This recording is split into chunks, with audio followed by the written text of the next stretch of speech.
Hello दोस्तों, नमस्कार। SM किसी चैनल में मैं आप सभी लोगों का दिल से बहुत बहुत स्वागत करता हूं। फर्स्ट टाइम विजिट किया जरूर चैनल को सब्सक्राइब कर लेना, साथ में बेल आइकन को हिट करके ऑल जरूर सिलेक्ट कर लेना। उसी के साथ साथ फ्री स्टॉक मार्केट क्लासेस इस चैनल को भी चाहो तो फॉलो कर सकते हो, सब्सक्राइब कर सकते हो। यहाँ पर भी बेल आइकन को हिट करके ऑल जरूर सिलेक्ट करके रख लेना। इस चैनल का लिंक आपको ऊपर आई बटन पे या फिर नीचे डिस्क्रिप्शन में मिल जाएगा। सो चले दोस्तों, फिलहाल इस वीडियो को स्टार्ट कर लेते हैं।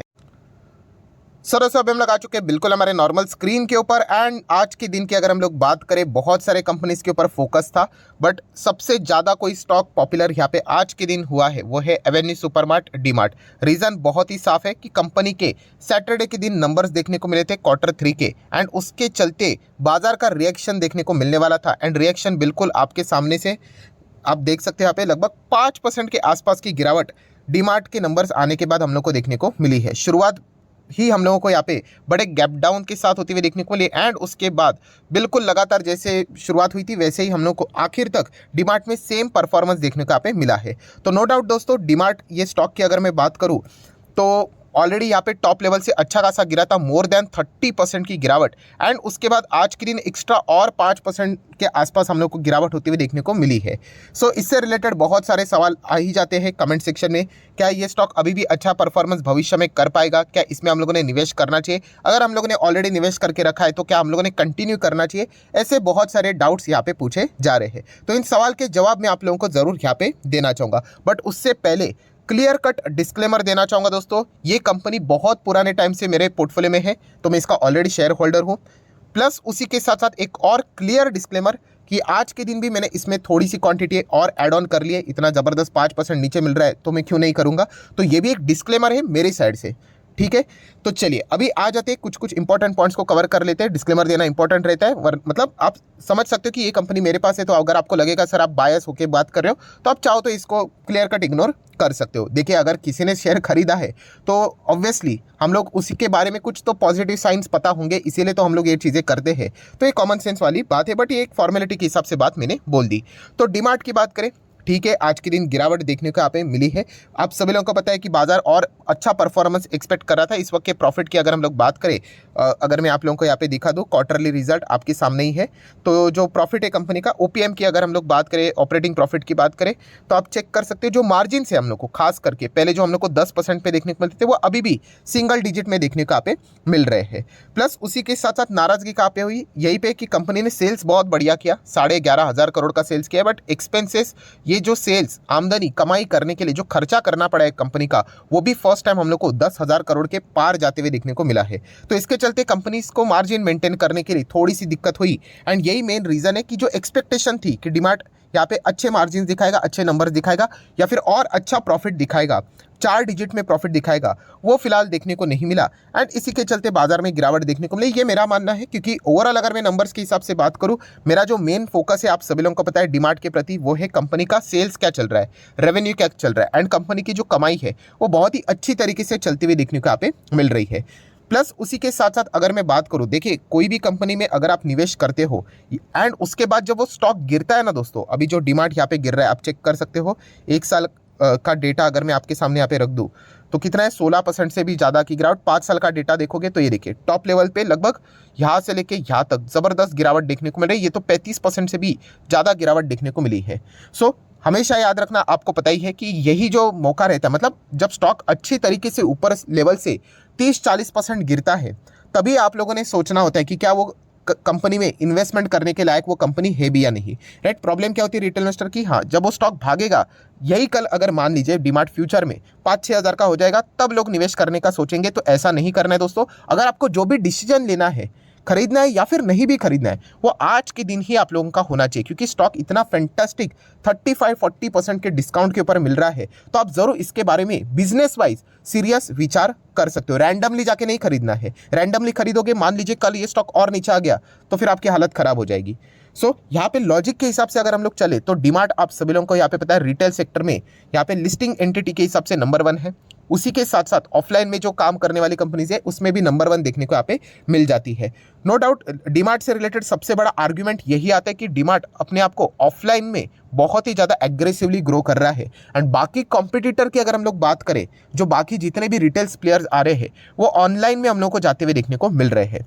एंड फिलहाल ऑनलाइन का ज़माना देखने को मिल रहा है, ऑनलाइन ग्रो होते ही चला जा रहा है। तो ये बहुत ही वैलिड पॉइंट है जिसको हम लोग डिनाई नहीं कर सकते। बट जैसे मैंने आप लोगों को बताया था कि ये ऑफलाइन ऑनलाइन वाली बात, मतलब डीमार्ट को फटका तभी पड़ेगा जब इसके सेल्स हम लोग को नीचे जाते हुए देखने को मिलेंगे। पर सेल्स की अगर हम लोग बात करें, रिलायंस नहीं, डीमार्ट की अगर हम लोग बात करें, तो इनके तो सेल्स हम लोग को अच्छे ही देखने को मिल रहे हैं। मतलब शॉपिंग यहाँ पे चल रही है। तो प्रॉब्लम कहाँ पे आ रही है? यस, खर्चे हम लोग को ज़्यादा देखने को मिल रहे हैं। एंड खर्चे में भी कौन से खर्चे हैं? जो मटेरियल कॉस्ट है वही ज़्यादा इनमें हम लोग को देखने को मिल जाता है, जो कि थोड़ा बहुत वेरिएबल इन नेचर यहाँ पे होता है।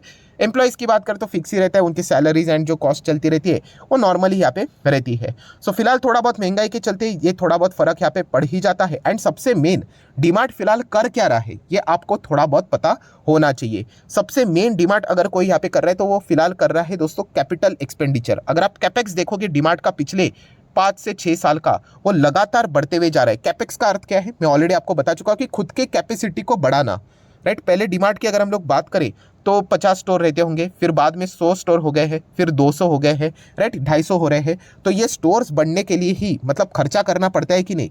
तो इसी को हम लोग यहाँ पे कैपिटल एक्सपेंडिचर भी यहाँ पे बोलते हैं कि खुद के कंपनी के वैल्यू फिर भविष्य में इनकी बढ़ेगी। एंड ये जो टारगेट है डीमार्ट का आने वाले समय में, ये स्टोर्स को पूरे भारत भर उनको यहाँ पे मतलब करने हैं। एंड इसके चलते उनको ये जो कैपिटल एक्सपेंडिचर का जो ये जिस पाथ पे चल रहे हैं उनको वो कंटिन्यू रखना पड़ेगा। सो इसीलिए अगर आप देखोगे कि डीमार्ट के बहुत सारे नए नए स्टोर्स हम लोग को अलग अलग सिटीज़ में ओपन होते हुए देखने को मिल रहा है। एंड मैनेजमेंट की कमेंट्री में ऑलरेडी बात उन्होंने बोली भी थी कि आने वाले समय में हम लोगों को स्टोर्स बहुत ज़्यादा फैलाने, 4 डिजिट तक लेके जाने, मतलब 1000 के भी ऊपर, और एक्स्ट्रा वो कई गुना स्टोर्स यहाँ पे ओपन करने वाले हैं। तो ये फिलहाल तो विजन चल रहा है। ये इसके ऊपर अगर आपका भरोसा है कि इतने सारे ये स्टोर्स ओपन कर रहे हैं एंड एक बार पूरी तरीके से डिमांड जम गया सभी जगह के ऊपर, फिर उसके बाद तो सिर्फ आमदनी आनी ही आनी है। फिर इतना ज़्यादा खर्चा नहीं होगा जितना कि अभी होते हुए देखने को मिल रहा है। सो ये थियरी के ऊपर अगर आपका भरोसा है तो फिर आप आगे जाने का विचार कर सकते हो। अगर आप ये सोचते हो कि सर नहीं, इतना खर्चा नहीं करना चाहिए, आगे जाके इनकी बैंड बजेगी, तो फिर निवेश नहीं करना चाहिए आपने। इतना सिंपल सी बात है दोस्तों। प्राइसिंग देख के, परसेंटेज देख के जोर जबरदस्ती से डिसीजन मत लेना, अरे 40% नीचे मिल रहा है खरीद लेता हूँ, नहीं नहीं, ऐसा नहीं करना है। बिजनेस को देखो, बिजनेस के हिसाब से अगर मैं अपनी राय आपके सामने रख दूँ तो ऑब्वियसली मुझे अच्छा ही लगा, इसलिए तो मैं इसको ऐड ऑन कर रहा हूँ। एंड अगर मान लीजिए भविष्य में और भी अगर गिर जाता है तो भी मैं इसमें अपनी क्वांटिटी और बढ़ाने का विचार जरूर करूंगा। बट मैं खरीद रहा हूं इसलिए आप खरीदोगे ये गलत बात है, क्योंकि मैं कोई, अभी मेरा कोई Guinness book of world record में नाम नहीं है कि जिस शेयर में मैं खरीदता हूं उसमें सिर्फ मैं पैसा ही पैसा कमाता हूं, ऐसा कुछ भी नहीं है। HDFC AMC आपको याद होगा अगर आप इस चैनल से लगातार जुड़े होंगे, वो भी मुझे बहुत पसंद था। आज तक तो कुछ भी रिटर्न्स नहीं मिले। ये जो मेरा फेलियर है वो भी आपको पता होना चाहिए। एक तरफा बायस होकर चीज़ों को मत सुन लेना। पर डीमार्ट की बात करें तो अच्छा कर रहा है, अभी तक रिजल्ट भी अच्छे मिले हैं। एंड उसके बाद अगर हम लोग बात करें, जैसे मैंने कहा कि गिफ्ट सिटी में वो नए स्टोर्स ओपन करने की बात करें, हाल ही में मैंने वीडियो भी बनाया था। 70,000 स्क्वायर फीट का इतना बड़ा मतलब हम लोग को ये पूरा डीमार्ट देखने को मिलने वाली, 4 फ्लोर में ये रहने वाला है पूरा। इससे रिलेटेड मैंने वीडियो भी बनाया था, राइट। अहमदाबाद सिटी की भी अगर हम लोग बात करें, वहाँ पे भी हम लोग को डीमार्ट देखने को यहाँ पे मिलने वाला था। तो ये सारे प्लान्स, इनके वर्क इन प्रोग्रेस यहाँ पे चल रहे हैं। एंड एक बार ये सारी चीज़ें सेटअप हो गई, फिर उसके बाद डीमार्ट में जैसे मैंने कहा कि इन्फ्लोस की तो बारिश हम लोग को होते हुए देखने को मिलेगी, उसके पहले कैश फ्लो का एक्सपेक्टेशन रखना थोड़ी सी गलत बात यहाँ पे हो सकती है। तो ये सारी चीज़ों को आप लोगों ने यहाँ पे सोचना चाहिए। मैं मेरा डिसीजन ऑलरेडी आप लोगों को बता चुका हूँ कि मुझे तो ये कंपनी फंडामेंटली बहुत स्ट्रांग लगती है, इसमें कोई गड़बड़ नहीं है। ये हमेशा होता है स्टॉक मार्केट में, यहाँ पे लिख कर ले लेना, नीचे में SMKC सिग्नेचर भी कर देता हूँ। ये हर एक स्टॉक में होता है। हर एक स्टॉक मतलब कोई भी स्टॉक जब इतना अच्छा करता है ना, ये देखिए अच्छा परफॉर्मेंस दिया ना, उसके बाद कभी ना कभी उसमें गिरावट आती है। आप ट्रू इन्वेस्टर हो या नहीं, फंडामेंटली चीज़ों को चेक करते हैं कि नहीं, ये गिरावट में ही पता चलता है। वरना तेज़ी में तो हर कोई आएगा, राइट। तो गिरावट में आपने स्टडी करना होता है, जो कि अभी का माहौल है। ये अभी का माहौल स्टडी कीजिए, जो मैंने आप लोगों को बात बोली। अगर आपको लगता है कि हाँ ये कंपनी मुझे अच्छी लगती है, तो अपॉर्चुनिटी आपके सामने खड़ी है। स्टॉक आपको 30-40% नीचे डिस्काउंट पे मिल रहा है। बट अगर आपको लगता है कि नहीं ये कंपनी अच्छी नहीं कर सकती, तो बात ही खत्म, फिर निवेश करने का कोई मतलब ही नहीं बनता है। तो मेरे हिसाब से डीमार्ट तो मुझे बहुत अच्छी कंपनी लगती है। भविष्य में ये मल्टीपल टाइम्स हम लोग को आगे बढ़ती हुई देखने को मिलेगी। एंड बोनस स्प्लिट भी ये भविष्य में हमें दे सकती है, बट बोनस स्प्लिट हम लोग का कोई टारगेट नहीं होता है। बट यस, कंपाउंडिंग का फायदा उससे ज़रूर होता है। मैं इतना जानता हूं कि ये कंपनी बहुत अच्छा कर रही है, भविष्य में बहुत बहुत अच्छा करेगी। लॉन्ग टर्म के हिसाब से कंपनी ने ऑलरेडी हम लोग को 500% मतलब ओवरऑल अगर मैं रिटर्न्स की बात करूं तो 500% के आसपास के रिटर्न्स दिए हैं। एंड अभी फिलहाल ये हम लोग को कूलिंग ऑफ पीरियड थोड़ा सा नॉर्मलाइज होते हुए देखने को मिल रहा है। थोड़ा सा हायर पी का रहता है, आपको पता ही है 100 का पी आज भी देखने को मिल रहा है। ये हमेशा हायर पी पे था, इसका लोएस्ट पी आई गेस 85-86 के करीब ही गया था, उसके नीचे आज तक डिमांड नहीं गया पैंडेमिक में भी। तो ये भी एक पॉइंट आपको पता होना चाहिए। जब थोड़ा इतना हायर लेवल के पी वाले स्टॉक्स रहते हैं, प्रीमियम वाला ही स्टॉक है, तो कभी भी इस प्रकार की चीज़ें होती है तो अच्छी खासी पिटाई भी यहाँ पे हो जाती है, जिसके चलते मुझे कोई ज़्यादा दिक्कतें नहीं है।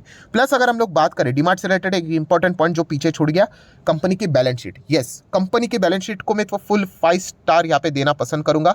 जिस कंपनी की बैलेंस शीट इतनी स्ट्रांग है, मुझे ज़्यादा डर नहीं लगता है। कंपनी के खुद के रिजर्व्स में 13,500 करोड़ रुपया पड़ा हुआ है। प्लस अगर हम लोग बात करें long term borrowing zero, plus हम अगर बात करें शॉर्ट टर्म बोरिंग जीरो, इतने स्टोर्स ओपन करने के बाद भी कंपनी कोई भी कर्जा लेना पसंद नहीं कर रही है। ये सारी चीज़ें हमें बताती है कि कंपनी बहुत ही अच्छी तरीके से बिजनेस कर रही है। बाकी शेयर प्राइस तो प्लस माइनस होता है। रिलायंस इंडस्ट्री भी एक ज़माने में 40-50% गिरा था, TCS भी गिरा था, इन्फोसिस गिरा था, HDFC बैंक गिरा था, ITC गिरा था, सभी स्टॉक्स गिरे थे। तो गिरावट इज इक्वल टू एग्जिट, ये फॉर्मूला अगर आपने लगा दिया तो फिर शेयर मार्केट में तो कभी हम लोग टिक ही नहीं पाएंगे। कैश की भी बात करें तो 284 CR के आसपास का कैश देखने को मिल रहा है। सो बैलेंस शीट भी इसकी बहुत ही स्ट्रांग है। सो ओवरऑल अगर हम लोग बात करें दोस्तों, यहाँ पे कंपनी का परफॉर्मेंस अच्छा है। अच्छी और कौन सी बात है कि share holding pattern, share holding pattern में भी अगर हम लोग देखेंगे खुद प्रमोटर का 75% लगा हुआ है। प्रमोटर अगर इसको डायल्यूट भी कर दे, स्टिल अगर हम लोग यहाँ पे बात करें उनके पास बहुत ही अच्छी खासी हेवी होल्डिंग रहेगी। FIS DIS भी मतलब बचा कितना 25%, उसमें भी नियर बाय 15%, तो बचा कितना केवल 10% के आसपास। मतलब हम कह सकते हैं कि डीमार्ट के जो शेयर्स है वो ज़्यादा मार्केट में अवेलेबल नहीं है, जितने भी अवेलेबल है उसमें भी 50% से ज़्यादा इंस्टीट्यूशनल इन्वेस्टर ने ही लेकर रखे हुए। ये एक एडिशनल पॉइंट हुआ, ये कोई कंक्लूजन वाला पॉइंट नहीं है कि उन्होंने खरीद लिया तो हम भी खरीद लेंगे। बट ओवरऑल अगर मैं बात करूँ तो जब भी आप विचार करते हो तो इन पॉइंट्स को भी आप लोगों ने ज़रूर फोकस में रखना चाहिए, राइट। सो ओवरऑल मैं बस इतना ही कहना चाहूँगा वीडियो के आखिरी में कि मुझे तो ये कंपनी बहुत अच्छी लगती है। जैसे कि मैं बहुत बार बोलता भी हूँ कि अगर आप मुझे टॉप 10 कंपनीज पूछोगे कि सर आपको कौन सी अच्छी लगती है, तो यस, उसमें मैं डीमार्ट का नाम लेना जरूर पसंद करूंगा। मैं पहले से ही कर रहा हूँ, आज भी कर रहा हूँ, आगे भी करूंगा। अनटिल एंड अनलेस जो आप पूछ रहे थे ना कि सर डीमार्ट में प्रॉब्लम वाली सिचुएशन कब पैदा हो सकती है, हमें देखना पड़ेगा कि कंपनी के सेल्स, जिस वक्त कंपनी के सेल्स में अगर गड़बड़ हो गई, राइट। एंड मैं सिर्फ क्वार्टरली सेल्स पे जाना नहीं चाहूँगा, मैं पूरा ओवरऑल PNL दिखना पसंद करता हूँ। PNL मतलब कौन सा, पूरा 12 मंथ का, जिसमें 4 क्वार्टर आते हैं, वो सेल्स की मैं बात कर रहा हूँ। कभी एक आध क्वार्टर प्लस माइनस होता रहता है। सो जब तक ये सेल्स हम लोग को लगातार ग्रो होते हुए देखने को मिल रहा है। पहले देखिए डीमार्ट 2012 में 2200 करोड़ के आसपास का सेल करता था पूरे साल में, राइट। फिर आप देख लेना 3300, फिर 4600, ऐसा करते करते आप देख सकते 2017 में जितना पूरा साल का करता था, अभी सिर्फ एक क्वार्टर में कर रहा है, राइट। तो 5 साल में कंपनी ने बहुत अच्छी ग्रोथ दिखाई है। एंड अभी ओवरऑल सेल्स देखिए 24-30 एंड आने वाले समय में नियर बाय 40 जाने की पूरी कोशिश यहाँ पे कर रहा है। तो कंपनी में सेल्स हो रहा है, मतलब लोग सामान तो खरीद रहे हैं। इनको अभी सिर्फ एक्सपेंसेस के ऊपर फोकस यहाँ पे रखना है, दैट्स इट। उसके बाद वापस हम लोग को सारी चीज़ें नॉर्मल होती हुई देखने को मिल सकती है।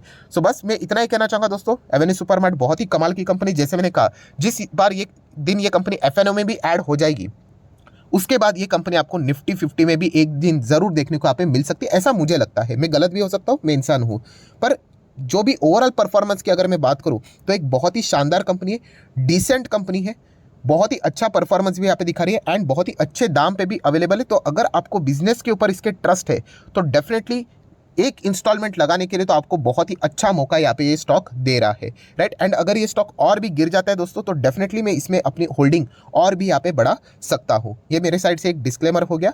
पर अगेन कहना चाहूँगा, सिर्फ किसी की बातें सुन के, मेरी बातें सुन के यहाँ पे जोश में आके अपने होश गवा कर कोई डिसीजन लेना नहीं होता है, अपने खुद से स्टडी भी करना होता है। बट डीमार्ट की बात करें, बहुत ही अच्छी कंपनी है, मैनेजमेंट भी सॉलिड है, बैलेंस शीट भी सॉलिड है, कंपनी के सेल्स लगातार ग्रो हो रहे हैं। जैसे एक्सपेंस मैनेज हो जाएंगे, कंपनी का प्रॉफिट भी अच्छा एंड ऑपरेटिंग प्रॉफिट मार्जिन भी अच्छा। एंड फिलहाल कंपनी कैपेक्स की ओर ज्यादा फोकस दे रही है, तो तब तक के लिए ग्रो होते वक्त टाइम लगेगा, तब तक कंपनी तो अच्छा ही परफॉर्मेंस यहाँ पे दे रही है। एंड जो भी मेरी होल्डिंग रहती है वो हमेशा बहुत ही लंबी अवधि के लिए यहाँ पे मैं चलता हूँ, ये भी पार्ट में आप लोगों को यहाँ पे बताना चाहूंगा। सो आशा करता हूँ जितने भी इंपॉर्टेंट पॉइंट्स थे मैंने मेरे साइड से आप लोगों को बता दिए। मुझे तो ये कंपनी बहुत ही फैंटास्टिक लगती है। नीचे गिर रहा है कोई फर्क नहीं पड़ता, ये शेयर प्राइस प्लस माइनस होता रहता है। कंपनी के बिजनेस की भी बात करें, अच्छा ही ग्रो कर रहा है, तो इसलिए मैं इसके साथ कंटिन्यू करना ही पसंद करने वाला हूँ। आप भी खुद का डिसीजन यहाँ पे अपने फाइनेंशियल एडवाइजर के साथ एक बार डिस्कस करके यहाँ पे चाहो तो ले सकते हो। सो आशा करता हूँ वीडियो हेल्पफुल लगा होगा, तो जरूर इसको चाहो तो लाइक एंड शेयर भी कर देना। एंड डीमैट अकाउंट अगर आपने अभी तक ओपन नहीं किया है तो लिंक नीचे डिस्क्रिप्शन में 25 वीडियो की लिस्ट आपको बिल्कुल फ्री ऑफ कॉस्ट मिल जाएगी। आपका नाम, कौन सा अकाउंट आपने लिंक के थ्रू ओपन किया है, प्रॉपरली कमेंट सेक्शन बता देना, तो हफ्ते भर के अंदर अंदर सारे लेक्चर्स मेरे साइड से आप लोगों को फ्री ऑफ कॉस्ट प्रोवाइड कर दी जाएंगे। So that's it, thank you very much दोस्तों, we will be meeting our next video, तब तक के लिए बाय बाय।